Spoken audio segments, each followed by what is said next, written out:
1992 সালে ইতিহাসের যেই কঠিন ক্ষত তৈরি হয়েছিল সেটি মুছতে ৩৩ বছর পর পশ্চিমবঙ্গের মুর্শিদাবাদে গড়ে উঠছে নতুন বাবরি মসজিদ।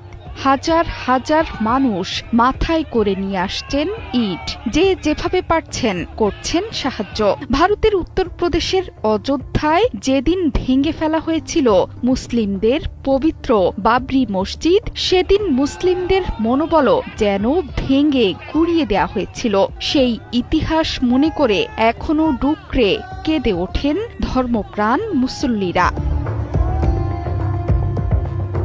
এবার সেই মসজিদ নতুন ভাবে গড়ার পালা, তবে অযোধ্যায় নয়, পশ্চিমবঙ্গের মুর্শিদাবাদের রেজিনগড়ে গড়ে উঠছে বাবরি মসজিদ। এই মসজিদের ভিত্তিপ্রস্তর স্থাপনকে কেন্দ্র করে একদিকে যেমন আবেগ আনন্দের অনুভূতি, তেমনি অন্যদিকে উত্তাল পশ্চিমবঙ্গের রাজনীতি। মসজিদের ভিত্তিপ্রস্তর স্থাপনে যোগ দিয়েছেন হাজার হাজার মানুষ। তাদের মধ্যে অনেকেই মসজিদের জন্যে ইট কাঁধে তুলে পৌঁছে দিচ্ছেন ভিত্তিপ্রস্তর স্থাপনের স্থানে। এই দিনটিকে ঘিরে ৪০,০০০ মানুষের জন্য রান্না হয়েছে বিরিয়ানি।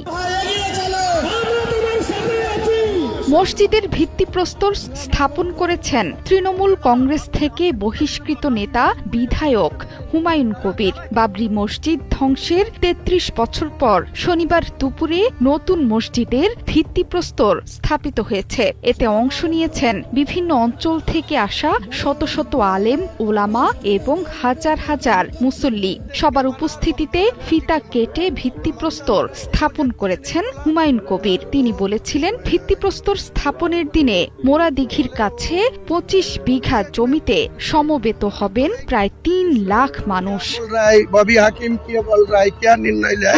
এর আগে এএনআইকে দেয়া সাক্ষাৎকারে নতুন করে বাবরি মসজিদ নির্মাণের ঘোষণা দেন পশ্চিমবঙ্গের বিধানসভার মুসলিম বিধায়ক হুমায়ুন কবির। মুর্শিদাবাদের ভরতপুর আসন থেকে নির্বাচিত বিধায়কের বাবরি মসজিদ নির্মাণের ঘোষণা দিতেই উত্তপ্ত হয়ে ওঠে পশ্চিমবঙ্গের রাজনীতি। একসময় দল বিরোধী কর্মকাণ্ডের অভিযোগে তৃণমূল কংগ্রেস থেকে বহিষ্কার হয়েছিলেন তিনি, যদিও এতে একদম বিচলিত নন বলে জানিয়েছেন হুমায়ুন কবির। শুক্রবার সন্ধ্যায় রেজিনগড় থানায় কয়েক ঘণ্টা জিজ্ঞাসাবাদের মুখোমুখিও হতে হয় হুমায়ুনকে।